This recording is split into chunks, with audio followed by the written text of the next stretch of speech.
Welcome back to the deep dive. Today, we're really putting on our hard hats and building a digital fortress. Yes. But here's the thing. We aren't just stacking bricks and digging modes here. We are going to learn exactly how an intruder tries to pick the lock, scale the wall, or, sweet talk their way past the guard. Right, which is really the only way to understand how to build the wall in the first place. You have to think like the attacker to be a competent defender, because if you don't know how the burglar actually gets in, your locks are really just decoration. Exactly. So here's the setup for today. This is a comprehensive study session designed to accompany the Web Security Fortress slides. Yeah, you'll want those handy. Ideally, you want that slide deck open right in front of you, because we are going to walk through it, literally slide by slide, to help you ace the quiz and, more importantly, actually understand this stuff so you can explain it. Right. And we aren't just doing basic definitions today. We are moving into higher level analysis. I mean, the goal is to connect specific vulnerabilities to their specific cures. Right. We want to help you spot the traps that show up in certification exams, but also understand the why behind them so you can answer those tough, open-ended questions, those 2 to 3 sentence responses where you really have to prove you get it. We've got a lot of ground to cover, so let's get right into the architecture. I am pulling up Slide 1, Web Application Security, the Fortress, and the Breach. And right away, you see the visual metaphor here. It is a fortress with concentric walls. You have the perimeter firewall, the input validation gates, the data vaults right in the center. It looks pretty secure. But looking at this, it reminds me of that old saying that a chain is only as strong as its weakest link. That is the perfect way to see it. The key concept here isn't just strength, it is layers.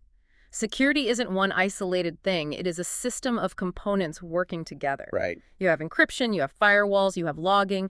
If one layer fails, like someone manages to climb the outer wall. The next layer has to catch them. Exactly, like the internal checkpoints. This is what we call defense in depth. Yeah. So if the firewall misses the bad traffic, the input validation needs to catch it. If that fails, the database permissions need to stop it. It is a fail-safe system. Precisely. You build it assuming a breach will eventually happen somewhere. Okay, so we have the walls, but what exactly are we protecting inside? Let's flip to Slide 2, server-based app, mobile app, and client-based app. This slide breaks down the landscape of what we are securing. It defines where the code actually lives. We have 3 main types here. First, the server-based app. The slide compares this to a library. I love this analogy because it makes the technical distinction so clear. It really does. Think about a physical library. The books, the assets stay in the building. You go there, you read them, maybe you take notes, but the processing and the storage happen at the library. You don't take the entire bookshelf home with you. So in a server-based app, my computer is really just a window. The heavy lifting is done remotely on the server. Exactly. Then we have mobile apps, which are pretty self-explanatory. They're OS dependent, running on iOS or Android. But let's look at the third one, because this seems to be where people get tripped up on exams and in real-life architecture. Client-based apps. Yeah, this is the one with the big trap alert on the slide. Yeah. It compares this to a toolbox you carry into the house. Right. And here's the critical distinction you need to be able to explain in a written response. A client-based app must be installed on the local machine. Must be installed. Yes. Why does that distinction matter so much for security? Is it just about convenience? No, it is entirely about the attack surface. With a browser-based app, the code stays on the server where you can protect it. You control the environment. But with a client-based app, you are literally giving the user, and potentially an attacker, a copy of your software to install on their machine. Ah, I see. So if I have the toolbox in my own house, I can take my time and pick the locks on the toolbox. Exactly. An attacker can reverse engineer that binary, look for hard-coded keys, or manipulate the memory directly on their own OS. That is why the installation part is the massive red flag. Okay. So if a quiz question asks, which type of web application requires a separate application to be installed before you can use it, the answer is client-based. Got it. Installed equals client-based, which equals higher risk of reverse engineering. So that's a great 2-sentence summary for a quiz. Let's move to the front door of our fortress. Go ahead and turn to Slide 3, the gatekeepers, input vulnerabilities. This is arguably the most critical slide for understanding how attacks actually happen. Honestly, if you master this slide, you understand half of web security. We have 2 main concepts here. First, let's talk about the bouncer. This represents input validation. Think of input validation as the club bouncer. His only job is to verify the ID of the data trying to get in. If the form asks for a phone number and you try to hand it a sentence of text or a script, the bouncer should say, no, you're not on the list. And if the bouncer is sleeping, or if he's just lazy and lets everyone in. Then bad data enters the system. And once bad data is inside, it can execute code, delete tables, or crash the server. Input validation is your first line of defense. It is strictly enforcing the rules of what data is allowed to enter. The second concept on this slide is the spilling bucket. This represents buffer overflow. Visualize a 1-gallon cup. Now try to pour 5 gallons of water into it. It's going to make a huge mess on the floor. Exactly. In computing, that mess isn't just water, it is data spilling over into adjacent memory. A buffer overflow happens when data exceeds the limit of what the memory buffer was designed to hold. Okay, but help me understand the so what here. For a student writing a response, why does spilling data let a hacker break in? Great question. When that data spills over, it overwrites whatever was in the memory next door. Clever attackers craft that spilled water to contain malicious instructions, so instead of just crashing, the computer reads the spilled data and executes it. Wow. It is like rewriting the instruction manual while the machine is actively running. That is terrifying. Now look at the bottom of the slide. There's a box called Exam Association. It mentions upload bombing and poison nullbyte. How did these connect? This is a specific relationship you really need to memorize for the quiz. Upload bombing DAC, which is uploading huge files to crash a drive, and poison nullbyte attacks, which is sending special characters to trick the system. They are specifically targeting scripting errors. Why scripting errors specifically? Because both attacks rely on the script failing to manage the input correctly. A poison nullbyte is a special character that tells a program, stop reading here. If the script doesn't handle that correctly, it might stop checking a file extension, allowing a malicious file to slip through. It is a fundamental failure of the script's logic. So if I am writing a response, I would say poison nullbytes exploit the script's failure to handle special characters, leading to a scripting error. Got it. Okay. Let's get past the gatekeeper and look at identification. Turn to slide 4, the credentials, sessions, and cookies. So to understand this, we need to understand a fundamental flaw in the web. HTTP is stateless. Stateless? You mean it has no government? No, I mean it has the memory of a goldfish. The server forgets who you are the millisecond it finishes sending you a web page. Oh, I see. Every click is like meeting the server for the very first time. So that is why we need cookies and session IDs. Exactly. Look at the visual. It is a VIP wristband. That wristband tells the server, hey, I'm the guy who just logged in 5 seconds ago. Don't make me type my password again. It maintains the state. But wristbands can be faked. This slide highlights an attack called cookie parameter tampering. This is nasty because it doesn't require stealing a password at all. Imagine you have that VIP wristband, and it has a little code on it that says general admission. You take a marker, cross it out, write all access, and show it to the guard. And if the server doesn't check the signature or the hologram, I am in. That is cookie parameter tampering. You analyze how the cookie is generated, you tamper with the parameters like changing a user ID from 100 to 1, and you replay it to the app. And there is a distinction note here. This is different from hash stealing. Yes, and this is crucial for your definitions. Hash stealing involves a rogue server snipping passwords off the wire. Parameter tampering is about modifying the data token you already have and replaying it to the legitimate server. Okay, so the attacker knows how to fake the ID. But how do they know what building to attack in the first place?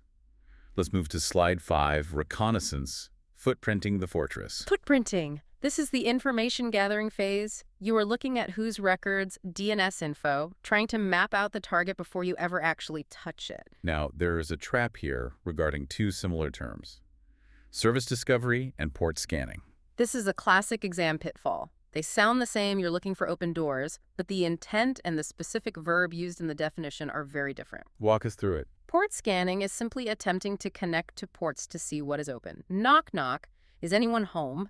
It is a basic connectivity check. And service discovery. Service discovery goes a step further. You are scanning to find ports that are used by services to identify pathways for hacking. It seems like a subtle difference. It is, but words matter in security. If the question asks about finding pathways or ports used by services, the answer is service discovery. If it asks about attempting to connect to find running services, it is port scanning. Pathways equals service discovery. Attempting to connect equals port scanning. That's a great rule of thumb. Okay, we know what we're looking for. Now, what tools are we using? Turn to slide 6, the toolbox. Know your gear. You absolutely need to know your tools. We have 3 big ones here that do very different things. First is Nmap. The industry standard for reconnaissance and scanning. If you are mapping a network, seeing what hosts are up, you are using Nmap. Next, we have Burp Suite. The slide calls it the Spider. Burp Suite is incredible. It acts as a local proxy. Think of it like a wiretap or a man in the middle that you actually control. It sits between your browser and the server. It catches the request before it leaves your computer, pauses it, lets you modify it, and then sends it on. The slide has a key exam stat here. It says, if you need to find hidden parameters, Like hidden headers, user agent, or host headers, the answer is Burp Suite. Because it spiders the site and lets you inspect those raw headers in real time, it is the tool for finding hidden stuff that the browser usually hides from you. And finally, Nextbarker. Nextbarker is an automated scanner. It is specifically great for finding SQL injection and cross-site scripting, or XSS. Right. It is less manual than Burp Suite. You basically point it at a target and say, go find holes. Okay, let's talk about those holes. Slide 7, injection attacks, the Trojan horse. This visual is great. Data cables turning into a Trojan horse. The idea is that you are hiding malicious code inside a legitimate request, just like the soldiers hiding inside the GIF. We have 4 types of injections here, and we need to differentiate them for the listeners. It seems like a matching game. It is. You match the injection type to the target it affects. First, SQL injection. SQL targets the database. You are manipulating the backend data tables. LDAP injection. LDAP targets directory services. If you are trying to access a corporate user directory or phone book, that is LDAP. XPath injection. XPath targets logic, or the query structure of XML data. It interferes with how the application parses data structure. And finally, SMTP injection. SMTP is email. So an SMTP injection targets mail servers, usually to generate excessive spam. So simply put, SQL's for databases, SMTP's for spam. Exactly. Don't overcomplicate it. Let's drill deeper into the database attacks, because these are high value for attackers. Slide 8, database attacks, breaking the vault. We have 2 specific scenarios here that are often confused because they both involve databases, but the method is totally different. Scenario 1 is hijacking web credentials. In this scenario, the attacker bypasses user credentials entirely. They aren't trying to guess your password. They are connecting to the database using the system account, the application's own master keys to the vault. It's like finding the janitor's key ring instead of trying to pick the lock on the front door. Exactly. If the question mentions using a system account, it is hijacking web credentials. Scenario 2 is hash stealing. This one is clever.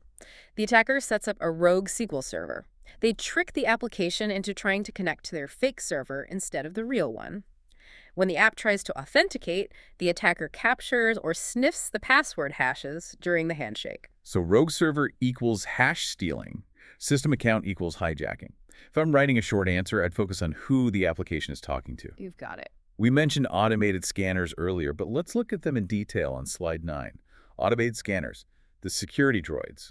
We have Web Inspect here. It operates at the web app layer. It finds vulnerabilities, but it also has a feature to launch denial of service or DOS simulation. And Nextbarker again for SQL and XSS.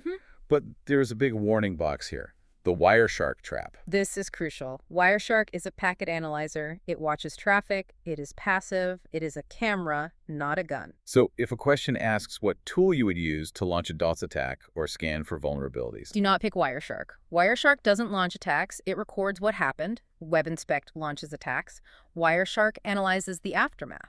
speaking of attacks, let's talk defense. Flip to slide 10, countermeasures, the shield for DOS defense. The slide shows a shield deflecting arrows.